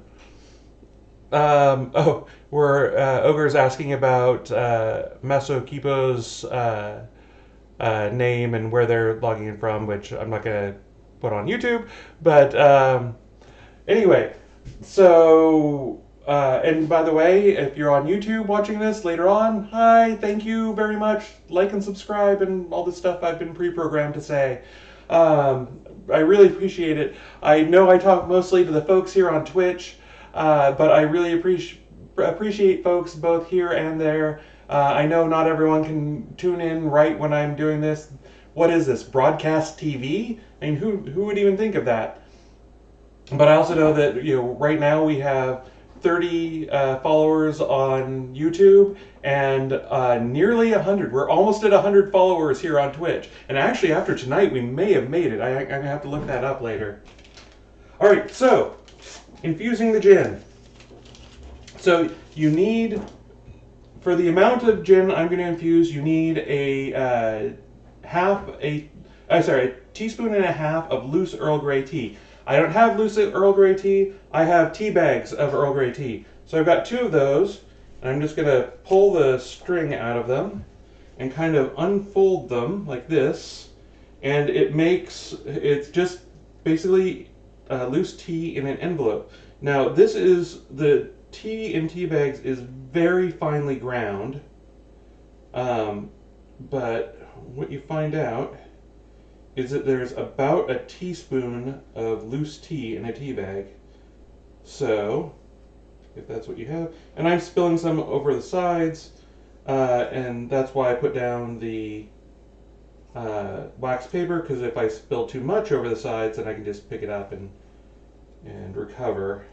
But I think that it's a little bit over a teaspoon, so I'm not that worried about it. Although I did manage to get some on my cutting board, so oh well. All right. And I'm going to lift that up and put it into just a random little jar that I happen to have lying around. Literally, I have tons and tons of jars that I save because I can't not. I'm sure everyone is. I hope everyone is the same. All right, so I haven't opened this one up yet. So what I'm getting is a teaspoon and a half of loose Earl Grey tea.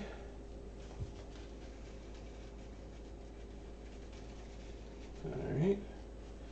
And like I say, if you end up making a lot of this drink, maybe buy the loose tea, and you can certainly infuse more at a time than I'm making. Like I say, this is going to be enough for 2 cocktails. You can always double that, or make as much as you want. Once it's infused, it will stay good pretty much forever. Actually, it'll stay good as long as the gin stays good. So you don't have to really worry about that. And maybe that's why they have you infuse an entire 750 ml bottle at a time, but I'm just not going to do that. For one thing, I don't want to store it. So I'm just making enough for 2 drinks at a time. So then we want to use 95 mils, because if you divide 750 milliliters by 8, which is how it scales down, it ends up being 93 point something. I think it's 93.17 or something like that. But I just rounded up to 95, which if you don't have a handy dandy graduated cylinder, then you can just do, it's roughly 3 1/4, actually that's right, it's 3.17 ounces is the equivalent to the 93 or point whatever milliliters. But since I used to be a scientist and I like to prove that every now and again, I happen to be spilling gin, but I happen to have a graduated cylinder on hand, and why not use it if you've got it? And it turns out they just sell these on Amazon, so if you use the metric system at all, it doesn't hurt to pick one up. They're not that expensive either. So, all I'm doing, pouring gin over the tea. This goes on here. And then here. Uh-oh. Oh, my battery is running low. Lori? Could you grab the charger? Oh, I forgot to plug it in. Where is the Masakipo is heading out. I'm sorry. Thank you very much for showing up and joining the following and all of that. I hope you have a great night. The charger is on my printer table. Gee, I may just be right back. Okay. Oh. Which one? Either. Okay. All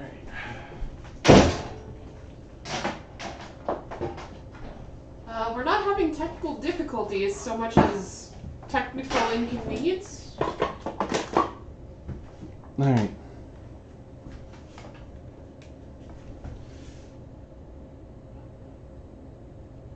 All right. So yes. Yeah, the thump was never mind.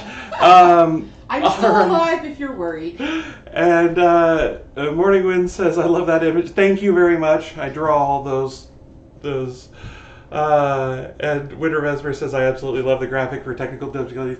Thank you. I had fun with that one. I use an app that came with my first Surface tablet called Fresh Paint, and they have all sorts of features which I'm kind of playing around with now. And Ogre Marco says that's more of a technical emergency, which I can't disagree with. Anyway, it's going to take a while for this to infuse. As you can see, it's kind of, after I stop shaking it, it's getting a little bit of brown color, and it's, but it's still going to take a while to infuse. So I made some earlier, which I normally try not to do, but it's literally just sitting there for 2 hours, and there is no version of this show where I'm going to make you sit and watch that. So when it's done, you take it out.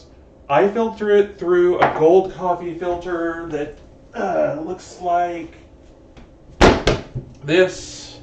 I've had it for years. I used to have an actual coffee maker. Now I use a French press because that makes as much as I want. But this is really good for filtering stuff out of alcohol, for lack of a better phrase. But I use it when I make cordials and liqueurs and that kind of thing. It's also very good for this. Just put this on top of like a measuring cup, filter it through, maybe use a spoon to stir up the grounds to get all the last bits of gin out, and it comes out, and then pour it into a jar like this, and that's all there is to it. Ogre Marco says of the partially infused gin, swamp water. Yeah, that's kind of what that looks like, doesn't it? Alright, so that is our infused gin. Let's go back to the actual recipe. So, there is one other thing I'm going to need. That is this. More than one egg left in here anyway. So this is also going to be the first cocktail I've done on the show that includes an egg white, if I remember correctly. So that's going to be, there's some things you need to do when making cocktails with egg whites.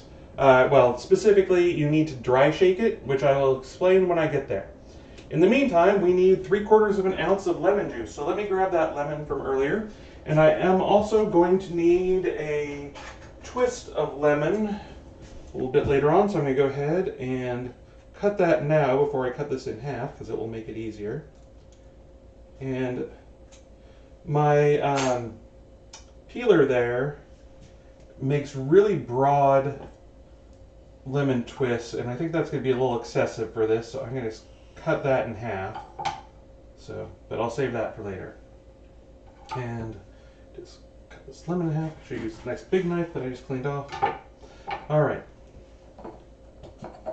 Wow, we're going a little bit long tonight. I apologize, but I think the chicken lettuce wraps are going to be were worth it. All right, so I need 3/4 of an ounce of fresh squeezed lemon juice. And I'm just using my hand instead of a strainer, just because I don't need that much. And I actually may have gone a little bit over there. First, I get rid of the seeds, and then, yeah, I squeezed out an ounce, but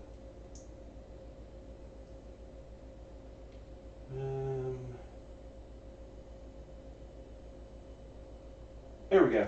3/4 of an ounce of lemon juice. Oh, and there's still a seed in there. Come on. All right, and then we need 1 ounce of our simple syrup.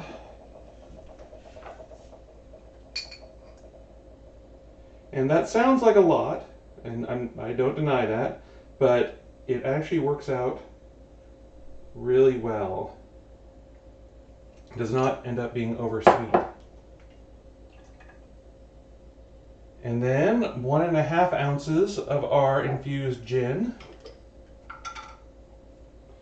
Let's see. Ogre Marco says we have a citrus twister we never use. It's all mine. I'm not sure what a citrus twister is, and I'm a little scared to find out. I assume you mean like a channel cutter or a something to get the zest off of a lemon or orange or something. All right, and then I'm going to put the lid back on this. Oh, also also, I should set the timer for 2 hours, so even though I'm not using that gin here, I don't let good infused gin go to waste. Alright, so I am now going to crack an egg white into this.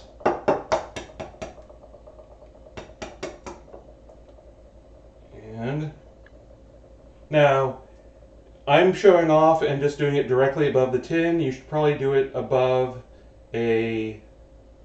another container, because if that yolk goes in there, you are going to regret it. But I am a professional dumbass. So, alright, there's my egg white. So why do we put the egg white in here? It's because it gives a really nice creamy texture, really nice head to the drink. It gives a creaminess to the drink. It's really nice. Not in general, I would say if it says add an egg white, you can probably skip it.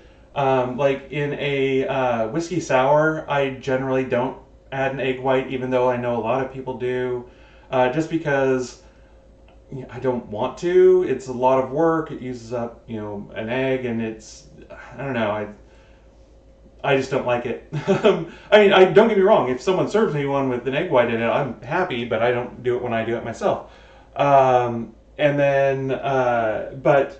this one I think really, really does benefit from it. Now, dry shaking is just shaking the cocktail without ice, and that is to really mix in that egg white.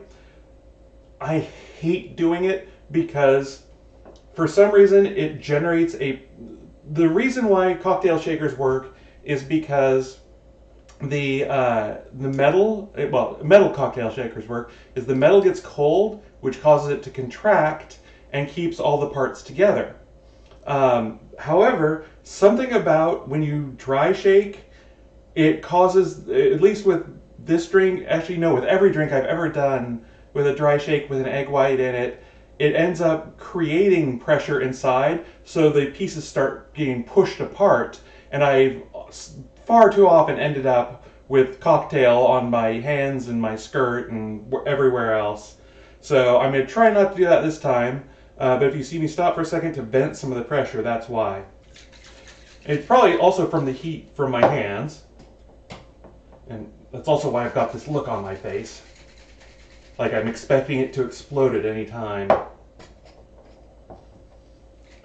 And I'm sure if I use the kind of a shaker that has the 2 cups that you stick together and all that, they would probably be so much better, but I've never liked those. I like these bullet shakers. They are my favorites. All right, so that's probably pretty good here. I'm going to add some ice now. Scott says, suspense! And, yep. Alright, so you can see what it looks like. Well, can I get it so you can actually see in there? Sort of. And you can see that it's foamy now. That's basically how I'm showing you.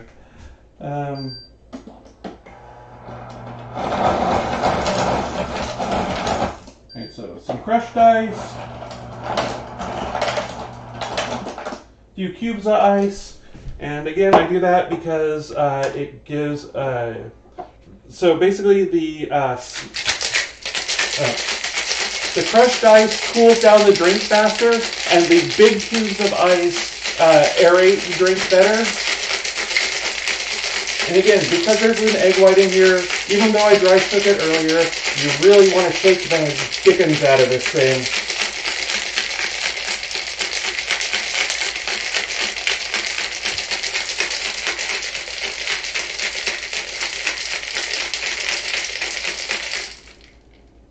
Okay, see if I did this right here. There we are. And one of the things I like about this, it fills it right exactly to the top. And then take my twist of lemon. I'm just going to express that over the top, and you can actually see the foam on the top, basically the bubbles on the top of the drink burst as I add those lemon oils to it. I'm just gonna dump that in.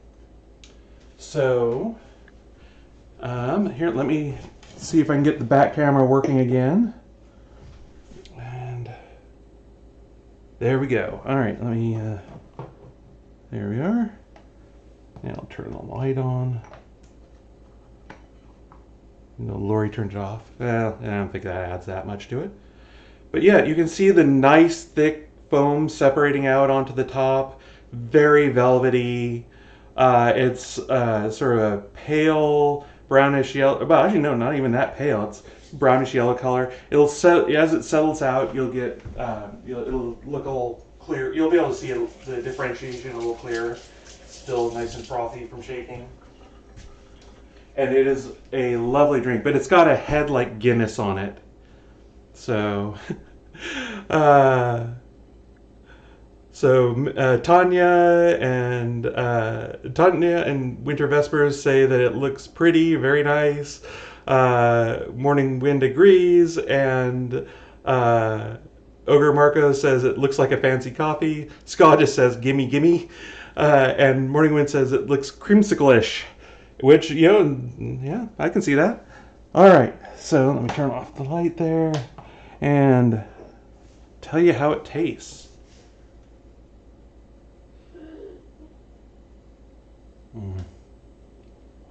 Like heaven. You definitely get that Earl Grey Bergamot flavor through it, but it is sweetened. It's and again, the head on this is creamy, like almost whipped cream, but it's not not quite that thick. It's if whipped cream were really, really light. Probably a lot, like I said before, like a Guinness or other stout with a nice creamy head on it. Let's see.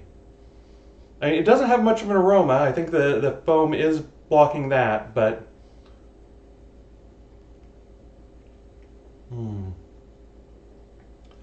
yeah, it just hits that sweetened morning tea with just a hint of lemon in it, but definitely Earl Grey. And it develops a little bit. There's a little bit of evolution to it. You don't get those typical gin herbal notes. If they're there, they're like, as Greg on How to Drink says, they're one part of the symphony of the flavor, but they're not really shining through. So if you don't like gin, you still would probably like this drink. If you like Earl Grey tea and things that are good. Like I said, Morning Wind said that it's creamsicle-ish, and that is really not far off.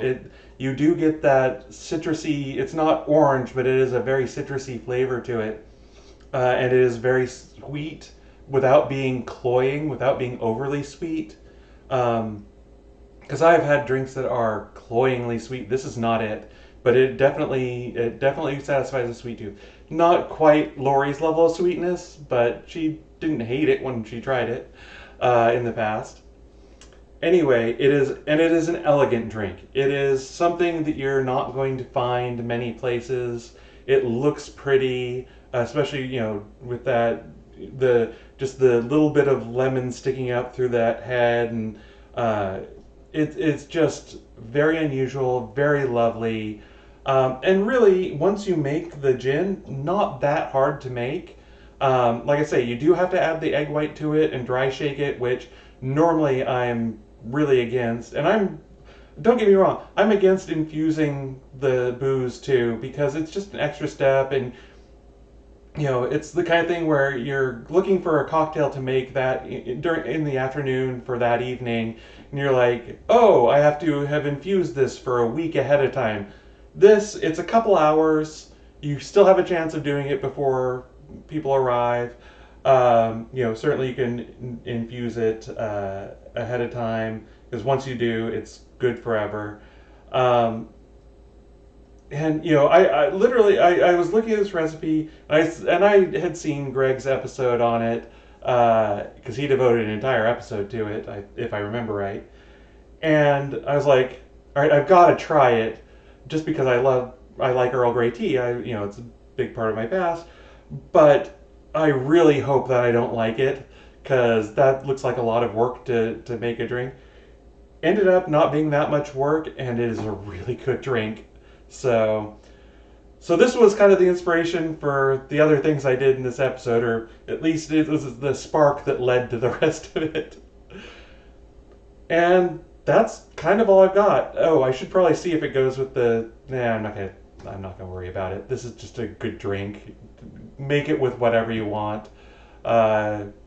Just have snacks or just have it as a nice little treat on its own. I can't recommend it enough. It is a really good drink. Audrey Saunders really knew what she was doing, so, and assumedly still does. So, mm, yeah, just really good. No sharp edges. It's got all of that citrus to it, but it's not sharp. There's a little bit, and I mean this in the best way possible, a little bit of like lemon drop candy to it, but so much more complex and interesting than that. I could sit here and talk about this drink for hours, but I'm not going to submit you to that. And also, dinner is getting cold. So, uh, thank you all for being here. Also, I've been talking for 2 hours. Oh my god, this is a long episode. All right, I should go. Thank you all very, very much for being here. Thank you again to our anonymous benefactor who supports our insane work. And I appreciate you all. I should probably see if there's someone that I can raid over to. Let's see if there's anyone quickly that I can do that with. Let's see. Twitch is in a new tab. Hold on. No one jumps out at me. Actually, I don't see anyone right now. So we're just going to call that good. Thank you all again. I appreciate you. And I will see you next time. If you're on YouTube, like and subscribe and all that good stuff. And here on Twitch, I'm not going to be here in 2 weeks. Let me remind you. I'm not going to be here in 2 weeks. We'll be here 2 weeks after that. So 4 weeks from now is the next episode. I have no idea what I'm going to do for that. I'm hoping to have some time to actually do some research for the next episode. Otherwise, it might be another episode of Dana Reviews Things. I'm hoping to actually figure out something for the next episode, though, before then. God willing, my life will calm down a bit. Anyway, thank you all. I'll see you next time. Bye.